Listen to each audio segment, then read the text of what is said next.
Barkanmu da dawowa, fatan kuwa lafiya. Yau za mu yi magana akan rejection block.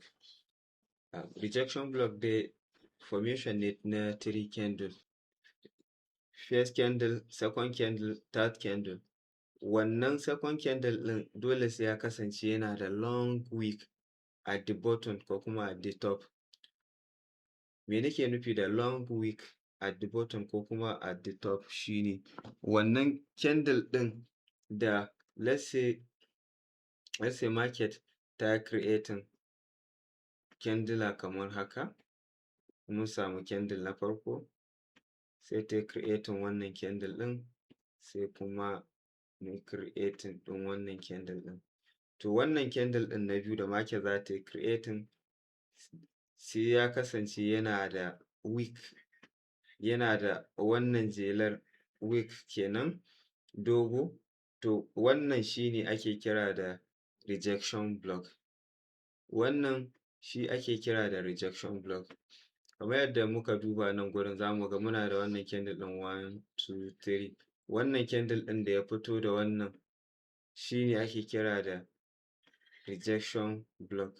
Yanzu wannan candle ɗin shi ne rejection block. Idan muka duba nan gurin za mu ga muna da wannan candle ɗin 1, 2, 3.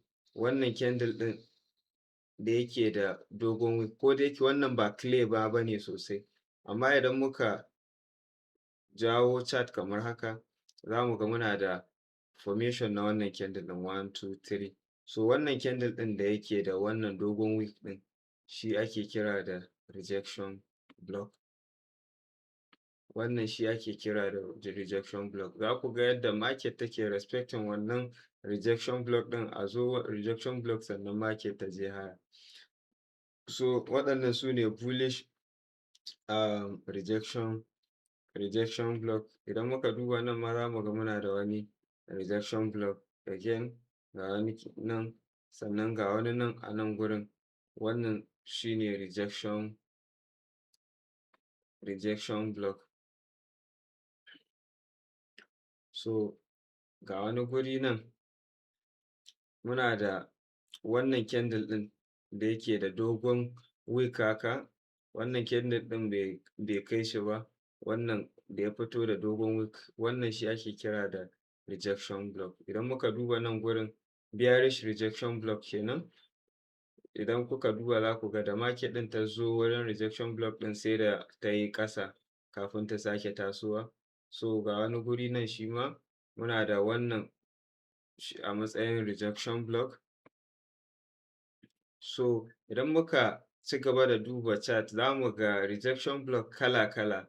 Amfanin nuna su waɗannan PDRA ɗin ga wanda yake beginner, wanda yake koyo, saboda ya san yadda su waɗannan PDRA ɗin suke aiki da kuma yadda ake ganin su a chart.